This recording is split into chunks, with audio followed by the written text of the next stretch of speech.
إن الله وملائكته يصلون على النبي يا أيها الذين آمنوا صلوا عليه وسلموا تسليما الصلاة والسلام عليك يا رسول الله وعلى آلك وأصحابك يا حبيب الله مولاي صل وسلم دائما أبدا على حبيبك خير الخلق كلهم محمد سيد الكونين والثقلين والفریقین من عرب ومن عجم۔ اللہ رب العالمین احکم الحاکمین کی حمد و ثنا اور کروڑہا مرتبہ انگنت اور بے شمار مرتبہ درود و سلام آقا نامدار حضور مدنی تاجدار شفیع روز شمار احمد مختار حبیب پروردگار جناب محمد مصطفیٰ صلی اللہ تعالی علیہ وآلہ وسلم کی ذات بابرکات پر پیش کرنے کے بعد خلاق کائنات وحدہ لا شریک کی بارگاہ میں دعا ہے کہ اللہ رب العالمین اپنے محبوب کریم صلی اللہ تعالی علیہ وآلہ وسلم کے صدقے تمام امت مصطفیٰ صلی اللہ تعالی علیہ وآلہ وسلم پر اپنا کرم فضل اور مہربانی فرمائے۔ عزیزان گرامی،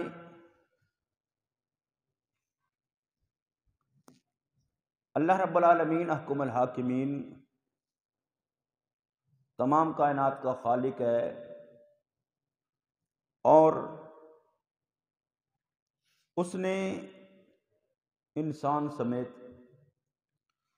بے شمار مخلوقات کو تخلیق فرمایا۔ اس رب العالمین احکم الحاکمین کی تخلیق کردہ ہر مخلوق کے اندر اس کی کوئی نہ کوئی حکمت، کوئی نہ کوئی راز پوشیدہ ہے، اور چیز جب تخلیق ہوتی ہے، چیز جب بنائی جاتی ہے تو اس کے بنانے والے کے اعتبار سے اس چیز کو دیکھا جاتا ہے کہ اس کو بنانے والا کون ہے۔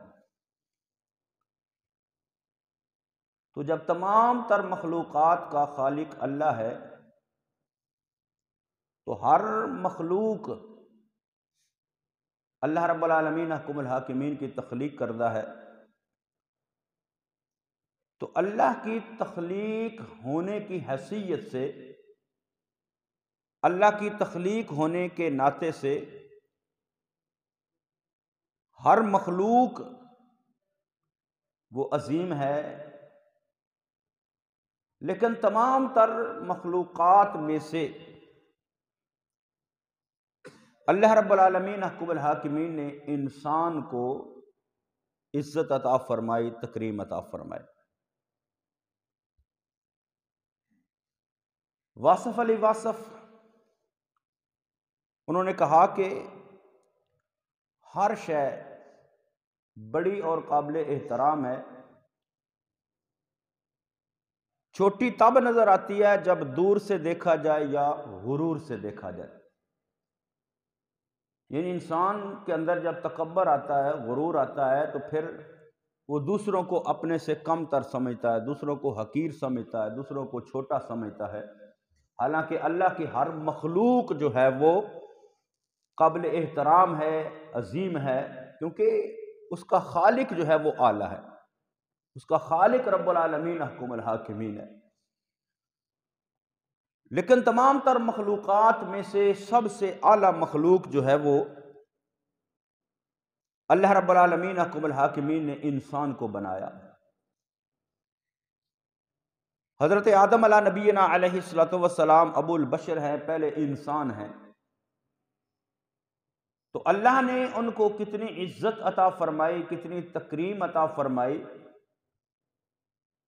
کہ اپنے فرشتوں کو حکم دیا کہ میرے آدم کو سجدہ کرو۔ حالانکہ فرشتے اللہ رب العالمین احکم الحاکمین کی نورانی مخلوق ہیں، معصوم عن الخطا مخلوق ہیں، لیکن انسان کی عزت، اس کی تکریم اور اس کے وقار اور اس کے احترام کو واضح کرنے کے لیے، اور چونکہ اللہ رب العالمین احکم الحاکمین نے حضرت آدم علیہ نبینا علیہ الصلوۃ والسلام کو اپنا خلیفہ مقرر فرمایا اس زمین کے اندر، تو اس لیے رب العالمین احکم الحاکمین نے حضرت آدم علیہ نبینا علیہ الصلوۃ والسلام کو فرشتوں کے سامنے عزت دی، ان سے سجدہ کروایا۔ اور مفسرین کرام نے یہ حدیث مبارکہ کتابوں میں ذکر کی ہے کہ جب اللہ رب العالمین احکم الحاکمین نے حضرت آدم علیہ نبینا علیہ الصلوۃ والسلام کو تخلیق فرمایا تو وجود خاکی جب حضرت آدم علیہ نبینا علیہ الصلوۃ والسلام کا بنا تو اس میں سے کچھ مٹی بچی، تو اللہ رب العالمین احکم الحاکمین نے اس مٹی سے کھجور کا درخت بنایا۔ تو نبی کریم صلی اللہ تعالی علیہ وآلہ وسلم نے فرمایا کہ اکرموا امتکم النخل، فرمایا کہ اپنی پھوپھی کھجور کی عزت کیا کرو، تکریم کیا کرو۔ تو جب حضرت آدم علیہ نبینا علیہ الصلوۃ والسلام کے خمیر سے بچی ہوئی مٹی سے جب کھجور کو بنایا گیا تو اس کھجور کی تعظیم کرنے کا حکم رسول خدا صلی اللہ تعالی علیہ وآلہ وسلم نے دیا، اور اللہ رب العالمین احکم الحاکمین نے مومن کے ایمان کی اور مومن کی مشابہت جو ہے وہ بھی کھجور سے فرمائی، کیونکہ کھجور جو ہے وہ ہر موسم میں اس کا پھل ہوتا ہے، اور کھجور جو ہے وہ باقی درختوں سے بلند ہوتی ہے، بالا ہوتی ہے، تو جب کھجور کے احترام کرنے کا حکم ہے تو پھر انسان کا کتنا بڑا مقام ہوگا، جو حضرت آدم علیہ نبینا علیہ الصلوۃ والسلام کی اولاد ہے، تو اولاد آدم کا، انسان کا کتنا بڑا احترام ہے، کتنا بڑا مقام ہے، اور یہ عزت، یہ احترام جو ہے انسان کو، یہ صرف دین اسلام نے اور نبی کریم صلی اللہ تعالی علیہ وآلہ وسلم کے دین نے دیا ہے۔ باقی اگر قوموں کی طرف دیکھا جائے، باقی مذاہب کی طرف دیکھا جائے تو ان کے نزدیک انسان کی جو ہے وہ عزت اور تکریم اس لحاظ سے نہیں ہے جو اسلام نے جس کا حکم دیا ہے، جس کا درس دیا ہے۔ جو ڈارون کا نظریہ اسکولوں میں پڑھا جاتا ہے، پڑھایا جاتا ہے کہ انسان جو ہے وہ پہلے بندروں کی صورت کے اندر تھے، پہلے بندر تھے، پھر جو ہے وہ ان کو انسان بنایا گیا، تو یہ انسان کی عزت نہیں ہے، انسان کی تحقیر ہے۔ حالانکہ انسان کو اللہ رب العالمین احکم الحاکمین نے حضرت آدم علیہ نبینا علیہ الصلوۃ والسلام کو اپنے دست قدرت سے تخلیق فرمایا۔ بھارت کے اندر، انڈیا کے اندر اگر دیکھا جائے تو انسان کو 4 حصوں کے اندر تقسیم کیا گیا، براہمن، کشتری، ویش، شودر، یعنی انسان کی کلاسیفیکیشن کی گئی ہے، انسان کی تقسیم کی گئی ہے، انسان کو 4 حصوں میں بانٹا گیا، اور ان کی اس تقسیم کے اعتبار سے، اس کلاسیفیکیشن کے اعتبار سے جو ہے وہ 2 قوموں کی عزت ہے، براہمن کی، کشتری کی، لیکن جو نچلی قومیں ہیں ان پر طرح طرح کی پابندیاں ہیں، ان کو جو انسانی عزت ہے، انسانی وقار ہے، وہ حاصل نہیں ہے، یہاں تک کہ وہ اپنی مذہبی رسومات کے اندر شامل نہیں ہو سکتے، اپنی مذہبی کتابوں کو نہیں پڑھ سکتے،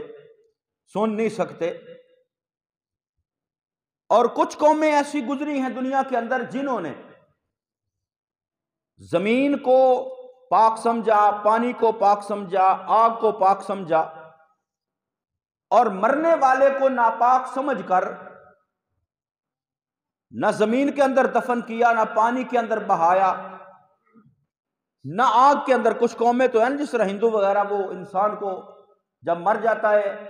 تو اس کو جلا دیتے ہیں، لیکن کچھ قومیں ایسی ہیں دنیا کے اندر جو اپنے مردوں کو جلاتی بھی نہیں ہیں، بلکہ جنگل کے اندر درخت کے ساتھ باندھ کر چھوڑ دیتے ہیں، جنگلی جانور ان کو نوچ نوچ کر کھا جاتے ہیں۔ قدیم مصر کے اندر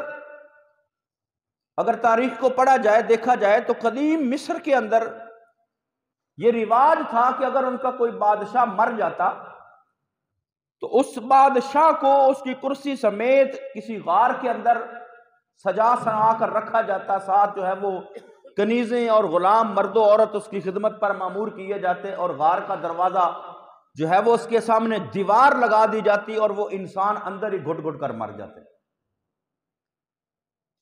یعنی اسلام کے علاوہ دیگر مذاہب کے اندر، دیگر قوموں کے اندر انسان کی جو ہے وہ اتنی عزت ہے، اتنی ویلیو ہے، لیکن اسلام نے انسان کو عزت دی۔ آج لوگ کہتے تو ہیں جی انسانیت بڑا مذہب ہے، انسانیت بڑا مذہب نہیں، اسلام بڑا مذہب ہے جس نے انسانیت کو وقار عطا فرمایا۔ اسلام حق مذہب ہے جس نے انسان کو عزت عطا فرمائی ہے، جس نے انسان کو وقار عطا فرمایا ہے، جس نے انسان کی تکریم کا، تحریم کا اور احترام کا جو ہے وہ حکم دیا۔ اسلام کے اندر انسان کا گوشت اور خون حرام ہے۔ کیوں؟ یہ نہیں کہ وہ جس طرح جانور حرام ہوتے ہیں اس طرح یہ کو حرام ہو گیا، نہیں، بلکہ اس کی عزت کی خاطر، اس کی تقدیس کی خاطر جو ہے وہ انسان کے خون کو اور جسم کو جو ہے وہ حرام قرار دیا گیا، حرمت والا قرار دیا گیا۔ اور انسان جو ہے وہ نبی کریم صلی اللہ تعالیٰ علیہ وآلہ وسلم نے جو تعلیمات عطا فرمائی ہیں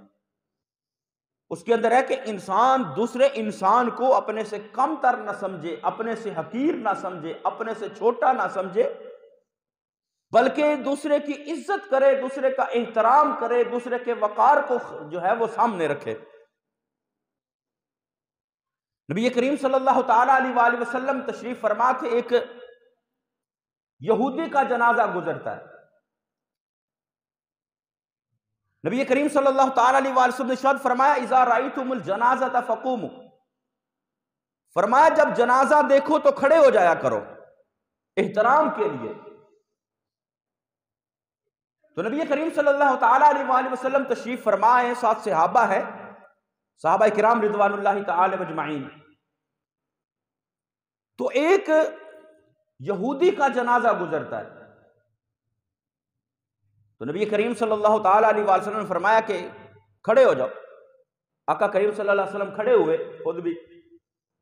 تو صحابہ نے عرض کیا یا رسول اللہ صلی اللہ تعالیٰ علیہ وآلہ وسلم، یہ تو مسلمان نہیں ہے، یہ تو کلمہ پڑھنے والا نہیں ہے، اس نے تو دین اسلام کو قبول نہیں کیا۔ آقا دو جہاں صلی اللہ تعالیٰ علیہ وآلہ وسلم فرمایا الیست نفسا، فرمایا کہ یہ انسان بھی نہیں ہے، کیا یہ جاندار بھی نہیں ہے، یا کیا ایک جان نہیں ہے؟ یعنی انسان کی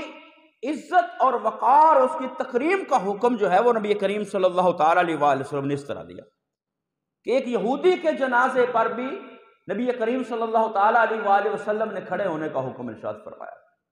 تو جب ایک یہودی کا اتنا احترام ہے اس کے جنازے کا، تو پھر مسلمان کے جنازے کا، مسلمان پھر زندہ ہو تو اس کا کتنا وقار ہونا ہے، ایک زندہ مسلمان کی کتنی تکریم ہے۔ اور نبی کریم صلی اللہ تعالیٰ علیہ وآلہ وسلم کے ایک صحابی ہیں حضرت سعد بن عبادہ انصاری، رضی اللہ تعالی عنہ، وہ مدینہ کے سرداران میں سے تھے۔ تو نبی کریم صلی اللہ تعالی علیہ وآلہ وسلم کی بارگاہ کے اندر حاضر ہوئے تو آقا دو جہاں صلی اللہ تعالی علیہ وآلہ وسلم نے ارشاد فرمایا قوموا الی سیدکم، فرمایا اپنے سردار کے لیے کھڑے ہو جاؤ۔ یعنی وہ سردار ہے،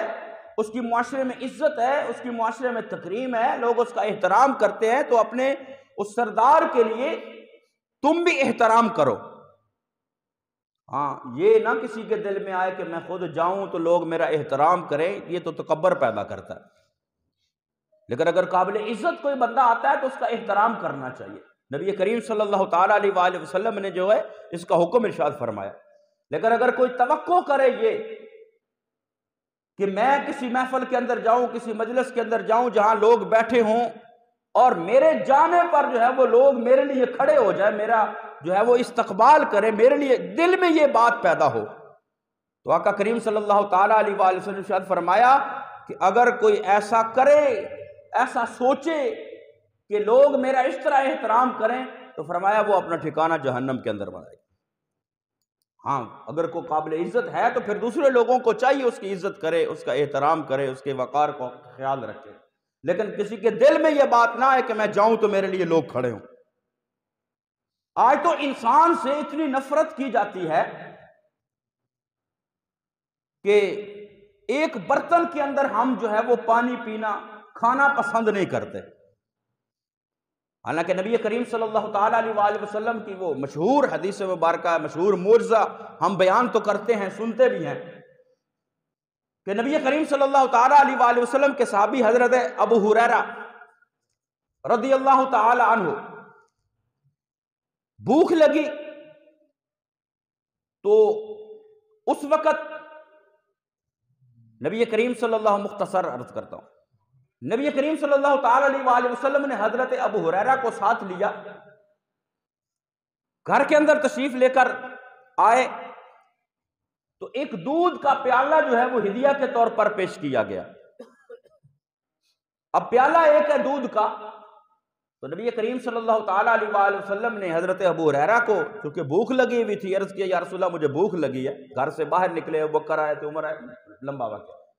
لیکن نبی کریم صلی اللہ تعالی علیہ وآلہ وسلم کی بارگاہ میں عرض کیا یا رسول اللہ مجھے بھوک کی شدت نے گھر سے باہر نکالا۔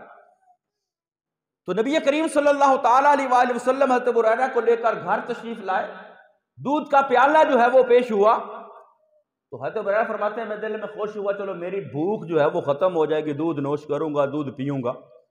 تو آقا کریم صلی اللہ تعالی علیہ وسلم نے ارشاد فرمایا ابو ہریرہ جاؤ اصحاب صفہ کو بلا کر لے آؤ۔ اب وہ 70 صحابہ تھے جو مسجد نبوی کے اندر ایک چبوترے پر بیٹھ کر جو ہے وہ غریب اور نادار صحابہ تھے، وہیں رہتے، وہیں قیام کرتے، وہیں ٹھہرتے اور نبی کریم صلی اللہ تعالی علیہ وآلہ وسلم سے دین کی تعلیم حاصل کرتے۔ تو آقا دو جہاں صلی اللہ علیہ وسلم نے فرمایا ابو ہریرہ جاؤ اصحاب صفہ کو بلا کر لے کر آؤ۔ تو ابو ہریرہ کہنے لگے دل میں ایک یہ خیال بھی آیا کہ پیالہ ایک ہے دودھ کا، دل میں یہ تھا کہ مجھے ملے گا میں پی لوں گا، چلو میں تو سیر ہو جاؤں گا، میں تو رج کے پی لوں گا۔ اب آقا فرما رہے ہیں کہ جاؤ اصحاب صفہ کو بلا رہا ہے، دوسری طرف خیال ہے ابو ہریرہ یہ تو پیالہ ایک ہے، جو بلا رہا ہے وہ جانے اور اس کا کام جانے۔ صحابہ کرام وہ اصحاب صفہ والے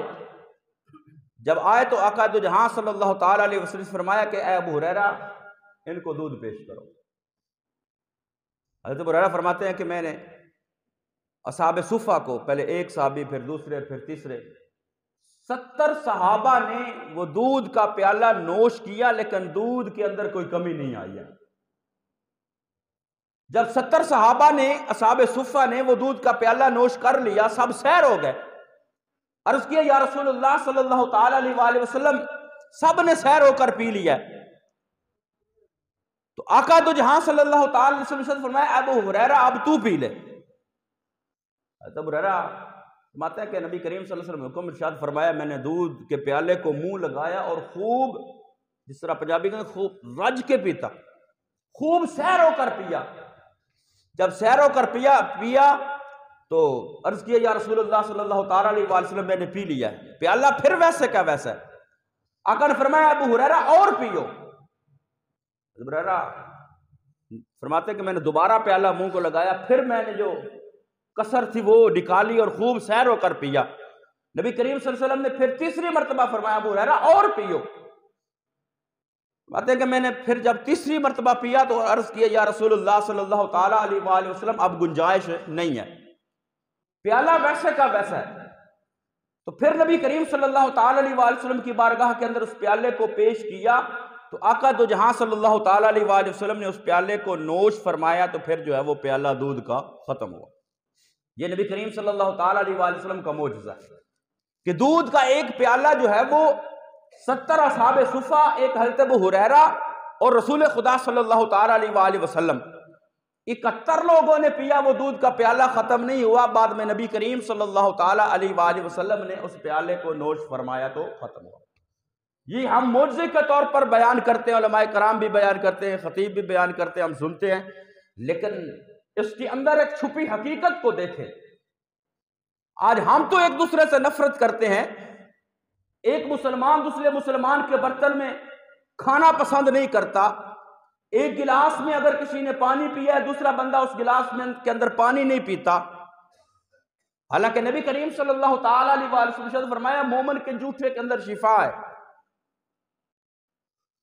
ہم اس ایک گلاس کے اندر پانی پینا پسند نہیں کرتے. نبی کریم صلی اللہ تعالیٰ علیہ وآلہ وسلم کی تعلیمات دیکھیے کہ 70 اصحاب صفہ ایک پیالے سے دودھ پیا ہے، حضرت ابو ہریرہ نے اسی پیالے سے دودھ پیا ہے. 71 لوگوں کا جھوٹا وہ پیالہ میرے مصطفیٰ کریم صلی اللہ تعالیٰ علیہ وآلہ وسلم نے اسی پیالے سے دودھ نوش فرمایا. یہ ہے تعلیم، یہ ہے اسلام. اسلام دلوں کے اندر ایک دوسرے کے لیے نفرتیں پیدا نہیں کرتا، اسلام دلوں کے اندر ایک دوسرے کے لیے محبت پیدا کرتا ہے. اور پھر انسان کی عزت اللہ کی بارگاہ کے اندر کتنی ہے. آقا کریم صلی اللہ علیہ وسلم نے ارشاد فرمایا کہ من لم یرحم صغیرنا ولم یوقر کبیرنا فلیس منا، جو چھوٹوں پر رحم نہیں کرتا، بڑوں کا احترام نہیں کرتا، اپنے سے بڑے کی عزت نہیں کرتا، فرمایا اس کا ہمارے ساتھ تعلق نہیں ہے. اللہ کی بارگاہ کے اندر بزرگوں کا کتنا احترام ہے، کتنی اللہ نے ان کو عزت عطا فرمائی ہوئی ہے. امام ابو نعیم نے اپنی کتاب کے اندر حلیۃ الاولیاء کے اندر نقل کیا کہ نبی کریم صلی اللہ تعالیٰ علیہ وآلہ وسلم کی حدیث مبارکہ کے اندر آتا ہے کہ جب بندہ 70 سال یا اس سے اوپر کی عمر کے اندر اس دنیا سے رخصت ہوتا ہے، یہ نہ ہو کہ سارے زندگی اس نے نافرمانی کے اندر گزاری ہو، اللہ کے جو ہے اطاعت رسول اللہ صلی اللہ علیہ وسلم کی فرما برداری کی ہو، کمی بیشی انسان سے ہو جاتی ہے اللہ اور اس کے رسول کے حکم کے اندر. فرمایا کہ 70 سال کی عمر کے اندر یا 70 سال سے اوپر جب وہ بندہ دنیا سے رخصت ہوتا ہے نا، تو رخصت ہونے سے پہلے آقا کریم صلی اللہ علیہ وسلم کی ایک دوسری حدیث پر آقا نے فرمایا کہ جب بندے کے بال سفید ہوتے ہیں تو سفید بالوں کا اللہ بھی حیا کرتا ہے. اور فرمایا جب بندہ 70 سال یا اس سے اوپر کی عمر کے اندر فوت ہوتا ہے، دنیا سے رخصت ہوتا ہے،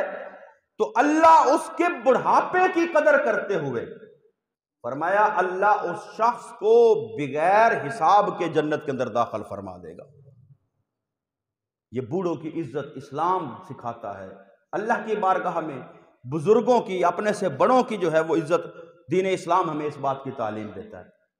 تو اسلام ایسا مذہب ہے، اسلام ایسا دین ہے جو انسانیت کے وقار کا حکم دیتا ہے، انسانیت کی تکریم کا حکم دیتا ہے، انسانیت کا احترام کرنے کا حکم دیتا ہے، اپنے سے بڑوں کے ساتھ ادب اور احترام کا جو ہے وہ نظریہ ان کے ساتھ جو ہے وہ ان کو ادب و احترام کے ساتھ پیش آنے کا حکم دیتا ہے. آقا نے فرمایا جس نے ہمارے بڑوں کی توقیر نہیں کی، بڑوں کی عزت نہیں کی ہے، فرمایا اس کا ہمارے ساتھ تعلق کوئی نہیں. تو اس لیے جو ہے وہ چھوٹوں کے ساتھ، یعنی انسان اپنے آپ کو تکبر اور غرور کی وجہ سے، جس طرح میں نے پہلے عرض کیا نا کہ واصف علی واصف نے کہا کہ ہر چیز جو ہے وہ بڑی اور عظیم ہے، چھوٹی تب نظر آتی ہے جب دور سے دیکھا جائے یا غرور سے دیکھا جائے۔ کوئی چیز ہے دور سے دیکھے بڑی چیز بھی ہو، تو یہ آپ ایروپلینز کو، ہوائی جہاز کو جب آسمانوں پر اڑتا دیکھتے ہیں چھوٹا نظر آتا ہے، لیکن حقیقت میں وہ کتنا بڑا ہوتا ہے۔ دور سے دیکھنے پر چیز بڑی بھی چھوٹی نظر آتی ہے، یا پھر بندے کے اندر غرور ہو، تکبر ہو، تو پھر جو ہے وہ دوسروں کو حقیر سمجھتا ہے، دوسروں کو چھوٹا سمجھتا ہے۔ تو اپنے اندر تکبر اور غرور کو ختم کر کے عاجزی اور انکساری کو پیدا کریں، اور دوسروں کا ادب، دوسروں کا احترام اور دوسروں کی تکریم، خاص کر اپنے سے بڑے کا جو ہے، اپنے سے بڑا کوئی بھی ہو اس کی عزت کرنا، اس کا احترام کرنا، اس کا اللہ اور اس رسول صلی اللہ تعالیٰ علیہ وآلہ وسلم نے اس کا حکم دیا ہے۔ اللہ رب العالمین حکم الحاکمین ہمیں اس پر عمل کی توفیق نصیب فرمایا۔